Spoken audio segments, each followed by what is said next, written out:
Number 1 step आपको क्या करना है कि फोकस, पूरे ध्यान केंद्रित करके ही आप लोग पढ़ाई करो। और नंबर 2 आपको कीवर्ड यानी कि सेल्फ स्टडी करने हैं और आप लोग जो लॉन्ग क्वेश्चन, जो आर्टिकल आप लोग याद करते हो उसके कीवर्ड पर फोकस करो, उसके कीवर्ड को याद कर लो। और तीसरा चीज आते हैं कि आप लोग शेयर करो, जो भी आप लोग पढ़ाई करते हो ऐसा पढ़ाई करो कि जैसे आपको दूसरों को भी पढ़ाना है, इसलिए आपको क्या करना है, शेयर करना है। और तीसरी चीज आपको लिख लिख कर स्टडी करना है, लिख लिख कर स्टडी आप लोग करोगे तो आपके दिमाग को सिग्नल जाता है और इससे चीजें आपका बेहतरीन से बेहतरीन आपको याद हो जाता है।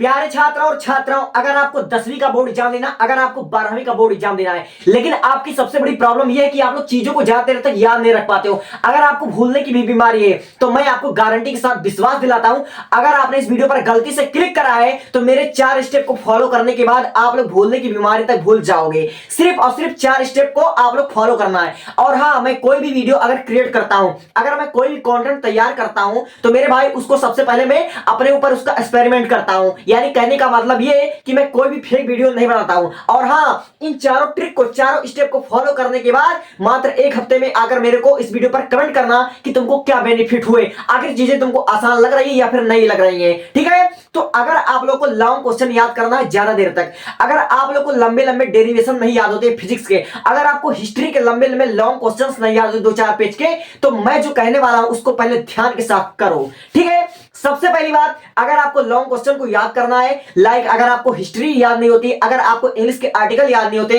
अगर आपको बड़े बड़े कन्वर्जन, आपको डेरिवेशन याद करना है, तो सबसे पहला काम क्या करो, सबसे पहला काम करो कीप फोकस, यानी अपना पूरा ध्यान केंद्रित कर करके आप लोगों को उसको सेल्फ स्टडी करना। एक बार आप उस क्वेश्चन को पढ़िए, आप लोग उस लाइन को, उस पैराग्राफ को, उस क्वेश्चन को जिसे आप याद करना चाहते हैं, एक बार उसको शांत दिमाग से अपना पूरा ध्यान केंद्रित करके उस प्रश्न को एक बार पढ़िए। एक बार आप लोग को सेल्फ स्टडी करना है, अपना पूरा ध्यान केंद्रित कर करके आपको एक समय पर एक ही काम करना है, वो अपना पूरा ध्यान केंद्रित करके उस क्वेश्चन को आप लोग पढ़िए कि आखिर उस क्वेश्चन में कि क्या क्या गिवन हुए हैं और क्या उसमें हमसे पूछ रहे हैं। यानी कि सारे स्टेप को आपको बहुत ही बारीकी के साथ एक बार सेल्फ स्टडी करना है। और दूसरी चीज क्या करना है, अगर आपको लॉन्ग क्वेश्चन ज्यादा देर तक याद करना है बहुत ही कम समय में, तो उसके जो कीवर्ड है, ठीक है, उसके जो कीवर्ड है उसका एक शॉर्ट नोट बना लीजिए। कहने का मतलब ये कि अगर आप लोग अगर क्लास 12 में पढ़ते हो, क्लास 10 में पढ़ते हो, अगर आपको कोई डेरिवेशन करना है फिजिक्स का, अगर आप लोग क्लास 12 में हो,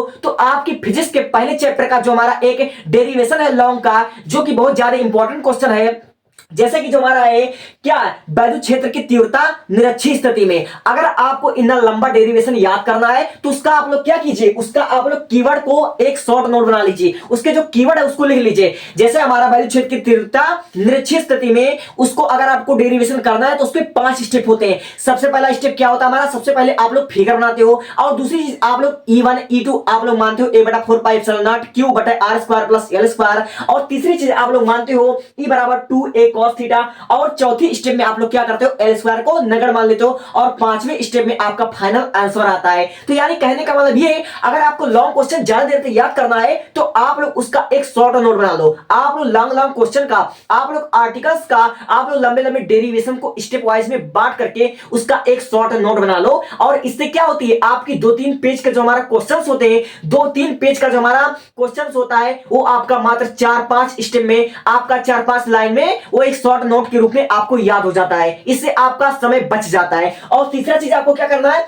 अपने दोस्तों के साथ आपको शेयर करना है। आपको पढ़ाई ऐसा करना है, इतने बारीकी के साथ, इतना पूरा अपना ध्यान केंद्रित करके आप लोग पढ़ाई कीजिए जैसे कि आपको जाना है किसी और को भी पढ़ाने। पढ़ाई ऐसा करो कि आपको किसी और को भी पढ़ाना है। इसका मतलब ये कि आपको अपने दोस्तों के साथ, अपने क्लासमेट के साथ आप उसे शेयर कीजिए चीजों को जो आप लोग पढ़ रहे हैं। अगर आप लोग उसको अपने दोस्तों के साथ शेयर करते हो तो इससे आपका नॉलेज आपको बूस्ट हो जाता है और आपको पता चलता है कि आखिर आप लोग कहां पर मिस्टेक कर रहे हो, आपसे क्या गलती होती है, छोटी बड़ी आपसे आखिर क्या गलती हो रही है। इसलिए आपको क्या करना है, आप लोग आज से जो भी पढ़ाई करते हो उसको अपने दोस्तों के साथ शेयर करो, अपने क्लासमेट के साथ शेयर करो। ठीक है, ग्रुप स्टडी करो। ग्रुप स्टडी करने के बहुत फायदे तुमको पता नहीं है, तो ऐसा सोचते हो ना, अगर हम ग्रुप स्टडी करेंगे, अगर हम अपने दोस्तों के साथ अपनी चीजों को शेयर करेंगे तो कहीं हमारा दोस्त हमसे ज्यादा अंक ना प्राप्त कर ले। तुम्हारा भूल है, ऐसा कुछ नहीं होता है।